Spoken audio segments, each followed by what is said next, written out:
Welcome to Sonoma County.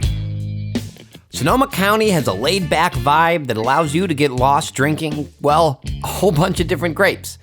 It has a diversity that other wine regions can't even touch. Valleys, coastline, forests, plains, mountains, and hills. Out here, you're reminded that wine is a crop, and the wineries are farms first and luxury tasting rooms second, though they have those too. Welcome to V is for Vino. Let's watch, learn, and drink.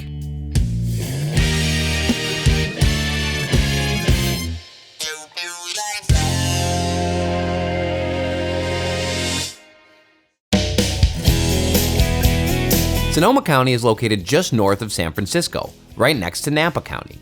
Our journey starts in the south of the county, in the city of Sonoma, not to be confused with Sonoma County, though it is for the city that the county got its name. In these boots of mine, I walk in love. This is the Sonoma Plaza, the largest town plaza in California today, and the site of the Bear Flag Revolt that took place in 1846. Back then, a group of American settlers revolted against the Mexican government who owned California at the time. The Americans prevailed and declared this land the independent Republic of California. They made a makeshift flag from some fabric and painted a red grizzly bear on it, along with the words California Republic, creating the iconic symbol we've all come to know and love. Soon, California would become the 31st state to enter the Union, which was the goal all along, and the independent Republic of California was dissolved. But the red grizzly bear flag would live on as the state flag. Sonoma County is known as the birthplace of the Californian wine industry. It has both the oldest commercial and oldest family-run winery. Unfortunately, it was also one of the regions hit hardest by Prohibition in 1920. By the time Prohibition was repealed in 1933, wineries here were reduced from 256 to less than 50. But Sonoma County stayed persistent. People made so much homemade wine during Prohibition that grape acreage barely declined and most vines survived. Wineries were even shipping bricks of dried grapes with instructions on it. Warning, do not place this brick in a 1-gallon crock, add sugar, water, cover, and let stand for 7 days, or else an illegal alcoholic beverage will result. And who would want that? Post-Prohibition, World War II prevented French wines from being imported, which helped boost the popularity of Sonoma County wines. And in the 1960s, when America really developed a taste for fine wine, Sonoma was there and ready to fill the demand. Cut to today, and there are over 400 wineries thriving in this region. To talk a bit more about Sonoma County's community and what makes it so special, I head north to trendy downtown Healdsburg to meet with my friend and the first female president of Sonoma County wine growers, Carissa Cruz. Sonoma has such a different vibe to me than a lot of other wine regions that I go to. What makes Sonoma so special and that vibe you're feeling is really because we're an agricultural community. We became a wine region by being farmers first. You know, we used to grow prunes, we had dairies, and you're gonna meet some of those folks still doing that type of work. Then they evolved and said, in order to keep our farms, we need a high value crop. That's how we got our wine start here, was wanting to preserve local agriculture. When you go to the stores, when you go to the restaurants, you're meeting the chef, you're meeting the winemaker, when you're at a tasting room. Yeah, and the other thing I think that's special about Sonoma compared to a lot of other places is how large it is and how diverse it is. You know, you have literally everything you could want. Everything. The whole county is about 1 million acres. We have world-class Pinot Noir, world-class Cabernet, Chardonnay, all these different grapes because we have all these microclimates, you know, and all these different soils. We went to the coast and it was freezing. Yes. And then we come in here and we had 90+ degree days. Moving towards 100% sustainable. We are so close. Yeah, thank you. So we made this big commitment back in 2014 that we said we wanted to be 100% certified sustainable in our vineyards. The important thing, I think, for folks who love wine and love Sonoma County wine is that they know that all the farming that goes into it is done from these men and women farmers who are stewards of the land. Every year they're improving and trying to find softer ways to treat the land. Family owned and operated. About 85% of our vineyards are family owned. And then the last piece is really that social sustainability, taking care of our employees. Yeah, I mean, that says a lot about them, and it says a lot about you that you can get everybody on the same page to commit to that. So they might have thought I was a little crazy in the beginning, no doubt. It's really great now. There's actually a label you can find on some of the wines in Sonoma County that actually say, you know, made with sustainable grapes. Thank you for taking some time and explaining it. Enjoy Sonoma County.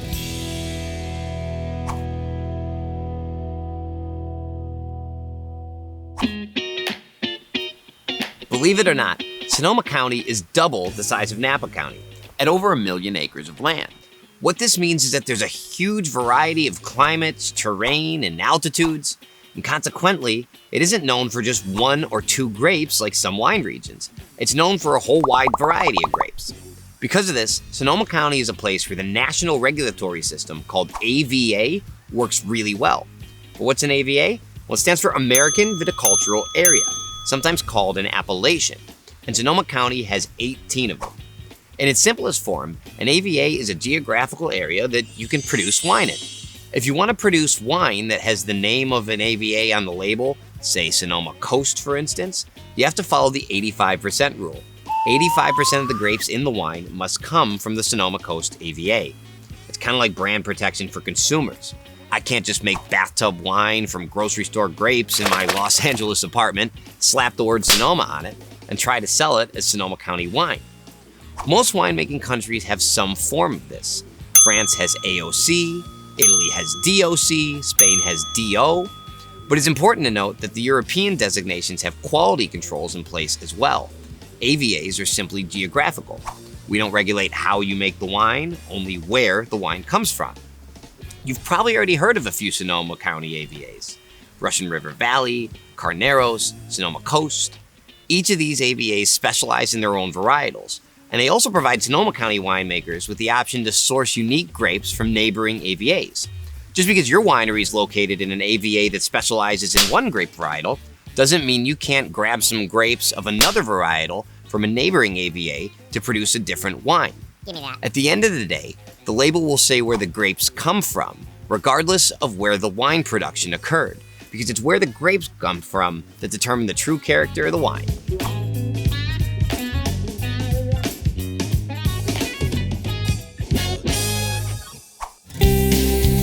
The best way to experience all the wine diversity and agriculture that Sonoma County has to offer is to try it all.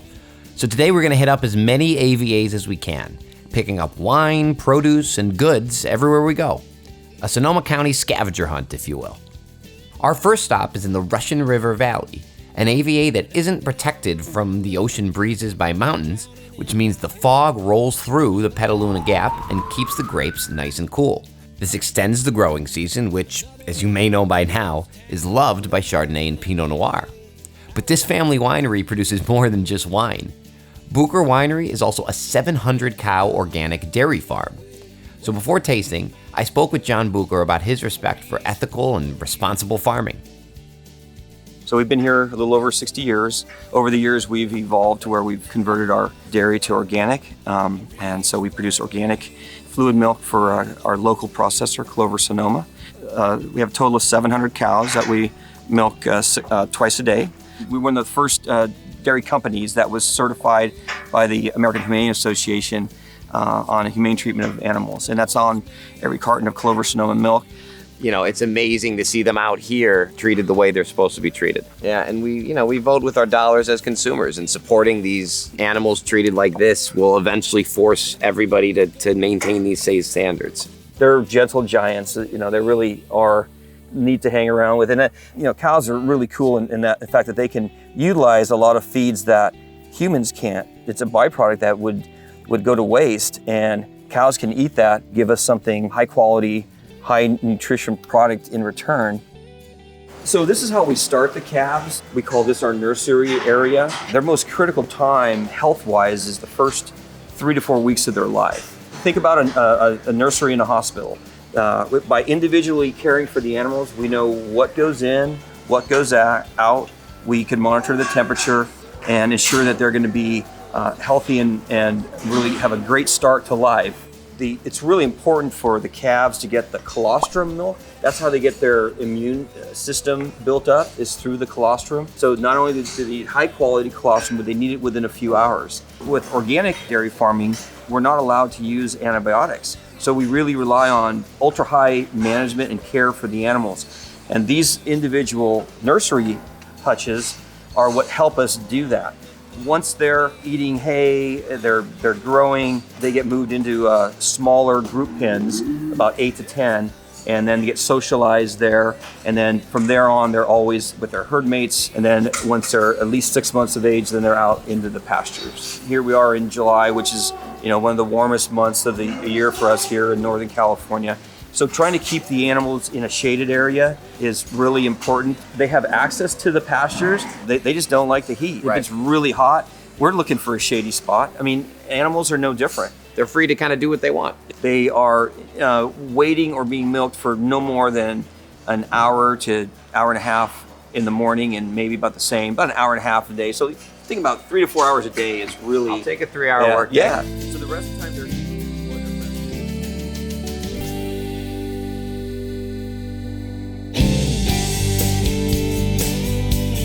We already kind of talked, we saw the dairy portion of it, but then obviously there's the vines as well. We've worked over the last couple of years to get our California Certified Sustainable certification. I can thank my parents for choosing the Russian River Valley. What's really captivating and interesting with the climate here is that the cool down happens from the actual river. Pretty dramatic temperature fluctuations from nighttime temps versus daytime. It's a kind of a Burgundian climate, like Burgundy, France, and so you do see quite a bit. Most of what we can see behind us here on the valley floor is going to be either Pinot or Chardonnay. This is our Rio Oro Chardonnay, aged in mostly neutral French oak, older French oak barrels for about 9 months, and then about 15% new. Has some bright acidity. We try to keep the acidity up in all of our wines, keep them food friendly. You guys really luck out in that regard. I always tell people when they're studying for their SOM exam or something like that, I say if you have a good Chardonnay and a good Pinot Noir in your head, you can pair almost anything on the planet. Well, I love the nose on this already. I get a lot of kind of pineapple in this, some tropical fruits, but almost even some citrus notes, maybe a little lemon oil with a light oak addition. It gives it a little bit of a sweetness, a little bit of the whatever you'd get from the toasted barrel, the creme brulee. Yeah, but not so much that it would overwhelm the fruit character, which I love. So now we have the Pinot Noir as well. We do. This is our 2016 Bucher Vineyard Designate. We make 3 Pinot Noirs. This is our largest bottling, but by most standards is not really very large. It's about 500 cases. On the nose, this is so quintessential Russian River. You get this lushness of fruit from Russian River Pinots that is so hard to duplicate almost anywhere else. A little smokiness on the nose too, which is great. Beets, yeah. Little smoked beets, exactly. It has a little bit of earthiness to it, but not overpowering. Beautiful red fruits, but like really developed red fruit, where it's super ripe when you take a sip. And the tannin structure is present, which I like. A little girth to stand up to some heartier dishes.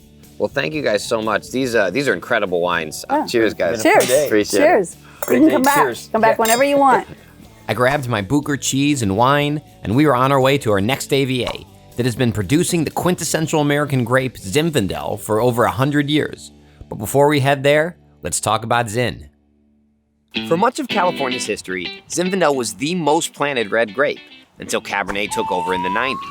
It has a spiced wild berry character: strawberry, raspberry, blueberry, blackberry, bramble, and some pepper, clove, and anise to make a rich, bold, assertive, easy-to-love wine. Think if Pavarotti were a wine. Because its fruit character is through the roof, but the tannins are not, you'll hear Zinfandel often described as jammy, rich, ripe fruits that don't also dry your mouth out. Think biting into an overripe blackberry or raspberry jam. But the best examples are balanced between that strong fruit character and other elements to create a powerful but balanced wine.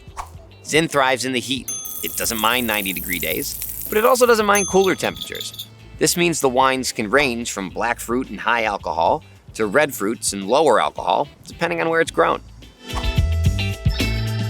A note about white Zinfandel. You know, your old college friend that came in a bag in a box and oversized bottles. Here's how that got started. The owner of a Napa winery was making a good old-fashioned batch of red Zinfandel. He took some runoff juice and put it in a separate tank to ferment. Lots of winemakers do this. It leaves the original juice more concentrated because of more juice to skin contact, and he would just bottle and sell the runoff juice as a dry rosé. But one of these rosé batches had what's called a stuck fermentation.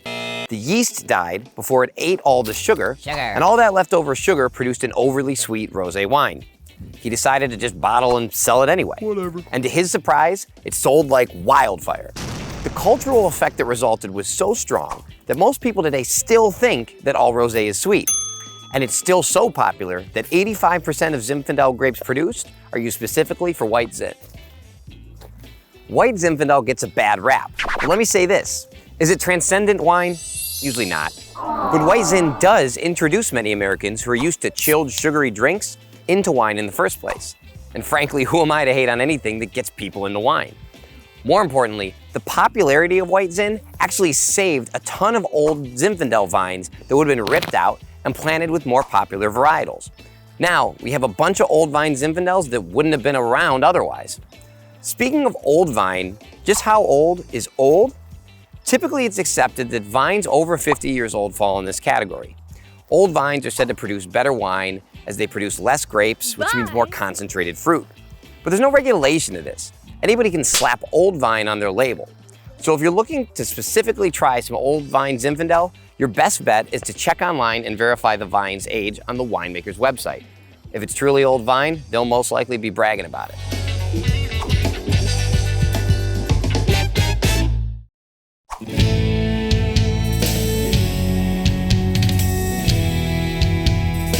Ready to try some Zinfandel for myself? We headed to one of the largest Sonoma County AVAs, Sonoma Valley. Because of its size and diversity of climates, Sonoma Valley is a diverse AVA within a diverse wine region and a perfect example of how much agriculture can thrive here. Welcome to the magical little oasis that is Beltane Ranch. He left unscarred. And nobody here is talking. That's just the way things are. This place is borderline magical. This is, for real, this is one of the coolest places I've ever been to as far as wineries go. Yeah, so Beltane Ranch has been in my family for 6 generations. Brother and I, to put our mark on our generation's mark on the business, started producing our wines. 100% certified sustainable, both in our farming and in the winery and our winemaking. Both. We grow wine grapes, but we also organically grow 8 varietals of olives. We make olive oil. We have a couple acre produce garden, an heirloom fruit tree orchard, raspberries, and we have a farm stay inn. So the inn is a historic landmark. It was built in 1892 by an incredible woman. She's known alternatively as the mother of civil rights in California, but also as a voodoo queen. What does that mean? Her name is Mary Ann Pleasant. She had one blue eye and one brown eye and was thought to have a mysterious power over people. But most importantly, a very astute businesswoman. You can see her New Orleans roots in the architecture. Yeah, very much so. Came out to San Francisco, amassed an incredible fortune with boarding houses, quicksilver mines, restaurants, brothels, all kinds of hospitality, if you will. So now you guys run it as an inn. Yeah, we're still in the hospitality business, but Okay. longer stays. Yeah. We are in Sonoma Valley AVA, which is the birthplace of California wine. So wines have been grown here since the 1850s. But what's interesting, I think, about Sonoma Valley is that the topography is so diverse. We kind of specialize in a lot of different varietals in different parts of the valley. So in one day, you can visit us up in the kind of north end of the valley where it's a little warmer and we're growing the Zinfandel, Sauvignon Blanc. You can go up on the Moon Mountain part of Sonoma Valley and have these incredible like dry farmed Cabernets. You can go down to the south end, the Carneros, and get these great Chardonnay and Pinots. And then there's the Sonoma Mountain. So the topography is really diverse. So here we go, the Heinz Block Estate Zinfandel. Super tiny block. We only make 20 barrels of this wine. My brother farms it. He's meticulous in the vineyard. We're seeing a very low yield from these vines. We don't do any kind of blending, so it's a true field blend in that it is a block designated specific wine. We're aiming for something that is maybe a little more restrained, but also has that full-bodied kind of fruit-forward style. Sure, that you look for. Yeah, that we're looking for with a good earthy kind of mineral and a little pepper, but not an overwhelming wine. A nice bright like red fruit on the nose. Yes. Oh yeah, a good amount of spice, which I love. Yeah. You sometimes hear the J word with Zinfandel a lot, Right. and I don't get this overly jammy. I get this really nice balance between the spice character and the fruit character. Nice acidity where it's still very bright and poppy, but like that ripeness from the fruit. And that was like the best description I could have possibly imagined. Okay, So I'll take it. That's exactly what we're going for. Yeah, definitely. This is exactly that. So tell me about you guys, it's not only wine, but you have a garden here as well. Absolutely. So we have a couple acre produce garden and heirloom fruit tree orchard where we're farming as much of the food, vegetables, herbs, fruit that we can to supply our kitchen for breakfast, for winemaker dinners, for food and wine experiences. Do you have any coming up? Tonight? You have one tonight? Yeah. Can we come? We'd love to have you. All right, let's do it. Awesome.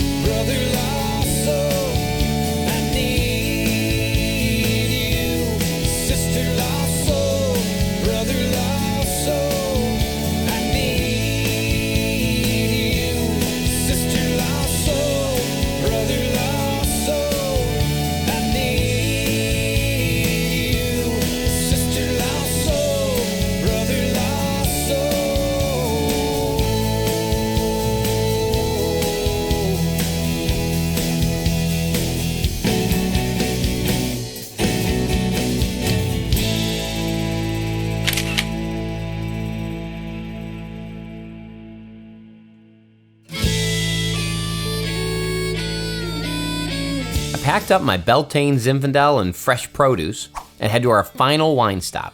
In addition to growing fantastic Zinfandel, Cabernet, and Italian varietals, the Dry Creek Valley has the ability to source grapes from neighboring AVAs, which provides winemakers with a huge metaphorical spice cabinet to craft their wines. Oh yeah, and Ferrari Carano's estate?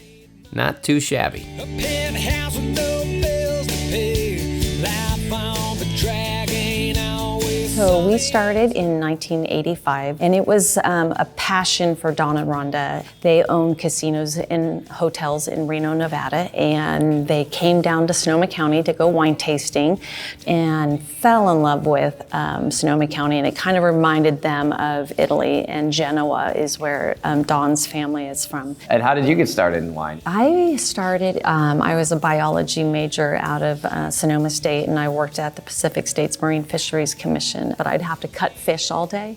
So I would come home crying, finding scales in my hair and smelling like fish, and I couldn't do it another day. So I quit. I didn't know what I was gonna do, but I opened the newspaper and I saw Ferrari Carano was hiring. But I realized wine is really biology. It's the yeast converting sugar to alcohol, and it's the bacteria converting malic to lactic. I've never looked back. It's been 24 years I've been doing this. We're here in Dry Creek, but you guys have some property here, and you also have some other property in some other AVAs, right? So we have 24 ranches. We have Russian River, Dry Creek, Alexander Valley is the core of our vineyard sites. So this one says Sonoma County on it. So we saw this one has a source of grapes from a couple different places within the county. Yeah, this is our Fumé Blanc. It's mainly Alexander Valley, Dry Creek, and Russian River. Yeah, let's try some. It's Fumé Blanc, but it's 100% Sauvignon Blanc. I know people get confused if it's two different varietals. We tend to make a Sauvignon Blanc that is more of a tropical style. We want the passion fruit, we want the guava, we want the peaches. Oh yeah, beautiful nose, and you definitely get a little bit of that smokiness you're talking about. I get more of sometimes a vanilla, like a creaminess, a roundness on the palate. Very lush, just what you said. Pineapple and peaches. Yep. It's like a gateway in between a Sauvignon Blanc and a Chardonnay. All right, now we have the cab. The fruit sourcing for this wine comes from 2 mountain ranches in Alexander Valley. And the barrel program on the Cabernet is about 40% new French oak. And we do have caves, so it goes into caves, and we barrel age it for about 16 months. Yeah, love that. Love that. And beautiful dark fruit character that doesn't come off as overly, jammy or fruity. It's really just ripe. It feels like ripe fruit. Pomegranate and some plum character. Yep. There's that. Yeah, plummy for sure. I mean, the oak presence is really nice too. A little bit of that spice box thing going on. Mm-hmm. Thank you so much. This is a treat. These are all incredible. Thank you. I think we're gonna go out now and look at some olive oil and check out the trees. Sounds great. Awesome. All right, thank you for having me.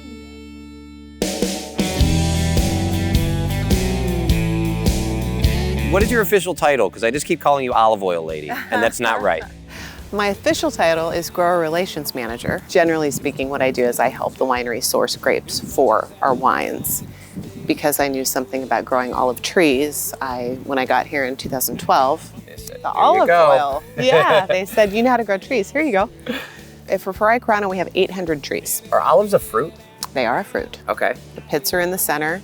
So if I try this now, it's just gonna be gross, right? Yes. All right, I know I'm not supposed to eat it, but I have to try You it. got to try it. I promised you. Oh, you're really trying it. It is so bitter. It is so bitter. It is so bitter. It may be the most bitter thing I've ever Yes. tasted. Exactly. But what is it gonna taste like when it's developed? Like just Still totally gross. still totally gross. Totally gross. So how do I get When the it's olives that I can shiny eat? black, you have to cure them. Okay. You can salt cure them. The old way of doing it is curing them in lye, or you can make oil out of them. So we have now these very bitter, unedible olives. Correct. We truck them up to a mill that we've been using a long time in Hopland. So the olives get there, they get dumped into a little hopper. They go up a little conveyor and they're washed. Okay. So the olives are crushed either on the stone mill or they're crushed through the hammer blade mill, and they make a paste. Pits and all. Pits and all, everything is together. It goes into a machine called a malixer, and what that means is it's mixing. And what you're waiting for is you're waiting to see a sheen on it, and that's when the oil has separated from the paste. Then you put it into centrifuge, and then the centrifuge spins it, and then it goes into a drum where you let your oil settle, but then you're good to go. We are tasting in official tasting glasses. Look at these. They are colored blue, and it's tradition because you don't ever judge an olive oil based on its color. You hold it in the palm of your hand, and while you're doing this is you're trying to get the oil to warm up a little bit. And you'll swirl it around. Put your hand on top of it, and you swirl it around a little bit because you're releasing the volatiles. Like this ritual. Yeah, you're Very much releasing like the wine. volatiles. And then you'll put your nose in, kind of get an idea if it's grassier, if it's tropical, or if it's got more ripe fruit character, green apple. Put a little bit in your mouth. You're gonna hold it in your mouth, and then you're gonna breathe air over the top of your tongue. And what that's gonna do is it's gonna tell you how bitter the oil is. So you're looking for a couple of things. You're looking for fruitiness. You're looking for that to be balanced with bitterness and balanced with pungency. Pungency is what makes you cough. Okay, so it starts soft, and then you start to get a little of that bitter, and then you get that spicy as it goes down. Right. Are you feeling the need to clear your throat at all? Generally speaking, if you speak to old Italians who've done this, for centuries, you need a 3-cough oil. A 3-cough oil is a really good oil. Also, coughing's a good thing. Coughing's a good thing. Thank you so much. Yeah, no This is so cool. We threw our olive oil and wine in our bag and went back to Healdsburg. It was time to eat.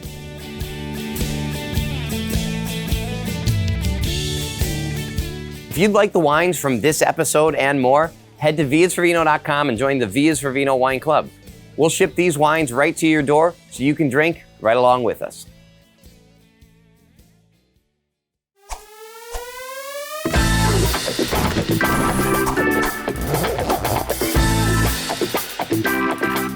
Welcome to the Vias for Vino Nerd Lab. We take complicated wine topics and make them simple. Today we're talking about alcohol! Alcohol. It's the best part about wine, right? Woo! And believe it or not, alcohol is the most important when it comes to the characteristics of a wine. It's all about the sugar content of the grapes or ripeness when they're picked. How is alcohol made? Simple. Yeast plus grape sugar equals alcohol. The riper the grapes, the more sugar in the grapes. More sugar in the grapes means more yeast food to eat and turn into alcohol. So if you think about it, hotter climates produce riper grapes and thus wines with higher alcohol. This also means wines with fuller body and less acidity. Let's say you're comparing two of the same types of wines, say 2 Chardonnays, and one has a higher alcohol content than the other. You can bet that one will have a riper, more lush fruit character, whereas the lower alcohol Chardonnay may have underripe fruits and be more mineral driven. Most wines range from about 10 to 16% alcohol. To compare, beer is about 4 to 7%, and hard liquor is about 40%. Wine is right in the middle. Wines that aren't allowed to fully ferment and have a little bit of residual sugar, like off-dry Rieslings and Moscato d'Asti, will typically be under 10% alcohol. Cool climate white wines like Gruner, Pinot Grigio, and Prosecco are about 10 to 12%. Most of these wines come from old world countries like France and Italy, where it's generally colder. Fuller-bodied whites and lighter-bodied reds tend to be 12 to 13.5%. Once again, these are mostly from the Old World. Things like red and white Burgundy, Champagne, red and white Bordeaux, Chianti, and some light New World whites like Washington Riesling or California Sauvignon Blanc. 13.5 to 15% are your bigger wines, typically New World stuff. California Chardonnay and Cabernet, Australian Shiraz, South American Malbec, but some full-bodied Old World wines sneak in there too. Barolo, Brunello de Montalcino, and Châteauneuf-du-Pape. Finally, above 15%, we're talking huge. Wines like ripe Zinfandel, Petit Syrah, California GSM, and Amarone. Wines max out around 16% because that's the most alcohol yeast can handle before it dies off. Any wine that's higher than that, like a 20% port or sherry, has been fortified by spirits like a neutral brandy. Higher alcohol means nothing when it comes to wine quality. The key is balance. The grapes need to be ripe enough for the flavors and the tannin to develop, but not so ripe that the wine will lose acidity and have too much alcohol. Too much alcohol and the wine can taste hot. That means the alcohol burns the back of your throat. Think about that birthday shot you took last year.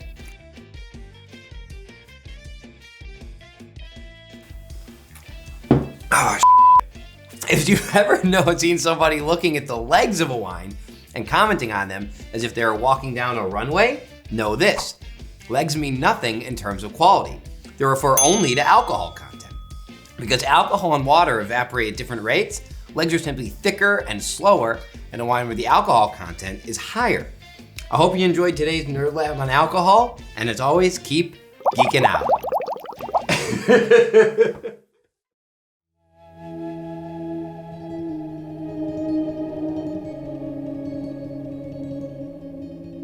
So I'm here 600 feet underground in a secret Russian medical facility, and this man has taken me hostage.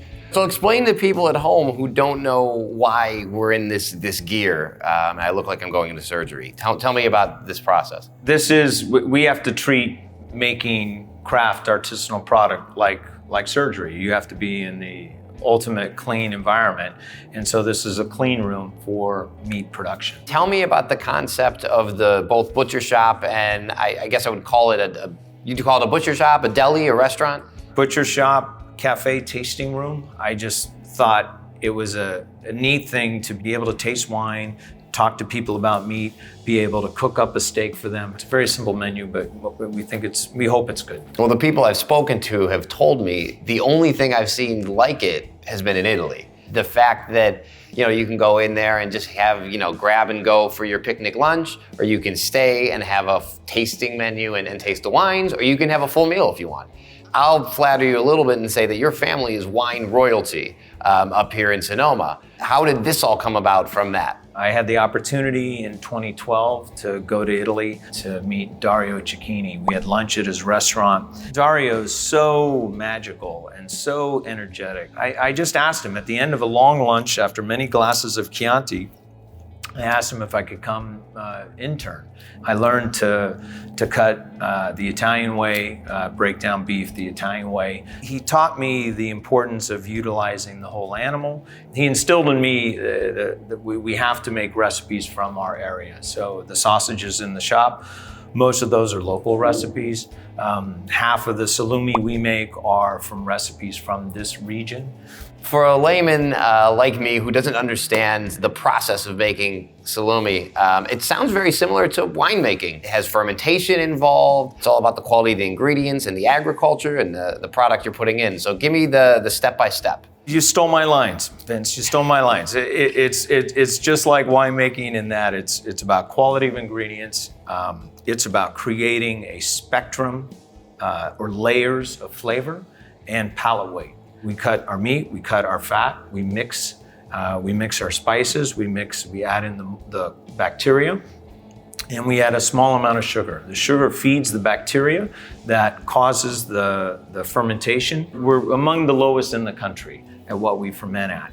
So when you have a slow fermentation, you get small pores, so it's gonna age slower. More time, more love in the fermentation process, and the aging process just means a more developed character to the salami. More layered, more nuttiness, more butteriness. It's like a Chardonnay that you ferment stainless steel with no solids, compared to a barrel fermentation with all the lees. With a slower fermentation of meat, 5 days in fermentation, and then another 30 days here in the aging room. Compared to what?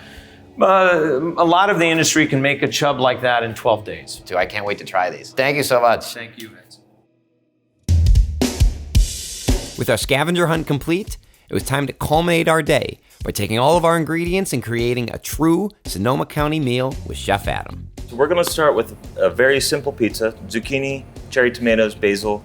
You brought some aged cheddar for us to use as well, so I was thinking that would be a nice little accompaniment to that. All right, beautiful. Less is more with pizza, in my opinion. Yeah. So we got some zucchini over here. We got zucchini. We're gonna do a little chiffonade of basil. Chiffonade. And a chiffonade just means you roll it up, you get that, and you get those little strands. Little strands, exactly. Take some cherry tomatoes, and we're going to just season with a little bit of this Ferrari Carano olive oil again. A little salt, a little pepper, and we're gonna roll out a dough. So give me the quick lowdown of the dough. We have some dough here ready, but how do you make it otherwise? Flour, olive oil, a little bit of yeast, and it takes about 48 hours for this dough to become ready. So we're gonna do a little base of our cheeses. So we're gonna add some zucchini. At this point, anything in season that you have, cherry tomatoes. Yeah, especially the white pizza, I think you have a lot of flexibility. Any fresh produce could go right on there. So now we are ready to put this into our oven.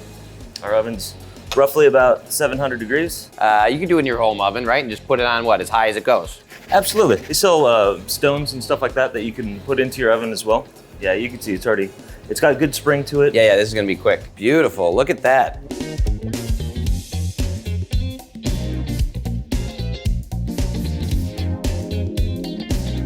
It's perfect. Absolutely perfect. So we have a couple wines to do with this, and I think they both work for different reasons. So this is the Fumé Blanc that I love it going with some of the, the acid cutting through the fat of the cheese, and I love it going with some of the green character we have going with the basil and the fresh zucchini. And if you're going with the Chardonnay, I like that because that's more of a match. That's more like, let's take a rich Chardonnay and some of that riper fruit character, and let's put it with some rich cheese and kind of match the flavor profile. You got all that right.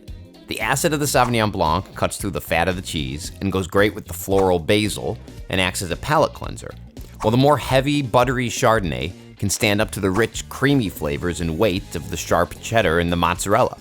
So the question is this: you want light or heavy? What are we doing next? We're gonna make salumi. Salumi, I love it. So what's first? All right, so we're gonna get started with the peaches and andouille, and we're going to then heat this up in the oven, but before we do that, we're gonna wrap some figs with a little bit of our brown sugar, black pepper bacon. Do you guys do your own bacon? We absolutely do. We're gonna go into our brick oven. And these are our Beltane Ranch fava beans. Fava beans, yep. Right. Just kind of mash it up. And then some of this nice olive oil. We're gonna do a little mint, and we're ready to slice some lomo. Cool. This is what? This is a cured loin. So nutmeg, clove, and allspice, you can kind of see it on the outside. Put a nice piece of lomo right on top. These guys are cooking pretty good. And that's great because we get that salt with that sweet from the fig. Exactly.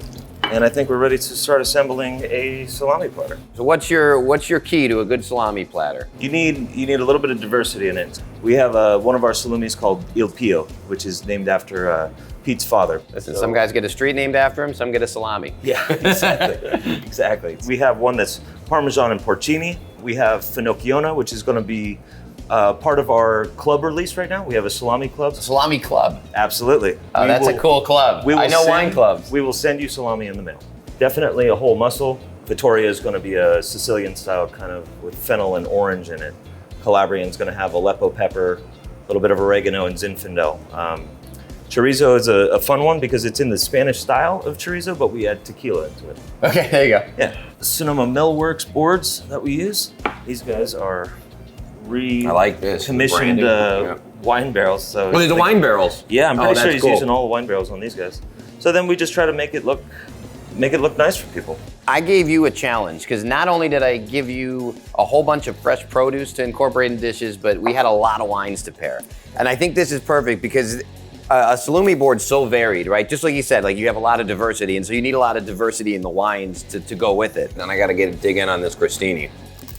Oh yeah, That's perfect with the bright, fresh fava bean and the fresh Meyer lemon. That's really, really great. And I'm going for the bacon too. You gotta go for the bacon. That may be one of the best bacon pieces of bacon I ever had. Oh my gosh, that is delicious. And I gotta try this guy too.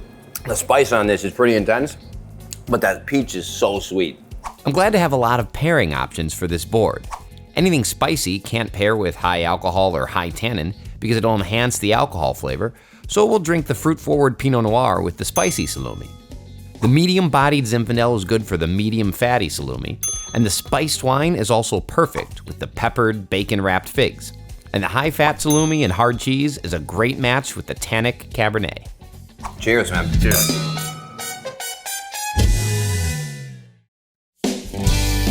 We had one last stop to make. There was no way I was missing Beltane Ranch's party this evening, so we head back to the Sonoma Valley. For as large and diverse as it is, Sonoma County feels like a small town, where everyone takes off early on Fridays to enjoy life, love, family, and friends. To pull up a blanket, watch the sunset over the farm, and remember the reason they make all this wine in the first place. I was just happy I got to share a piece of that, even if it was just for a few days.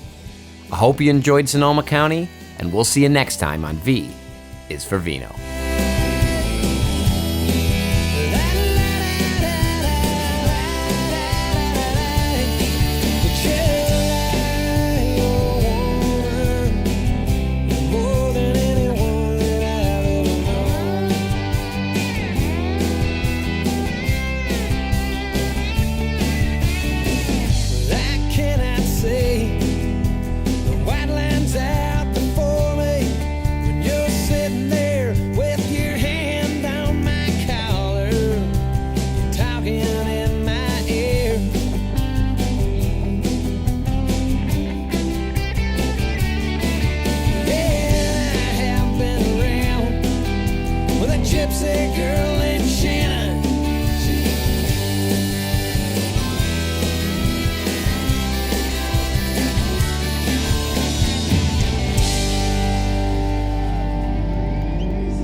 Hey there, Vince here.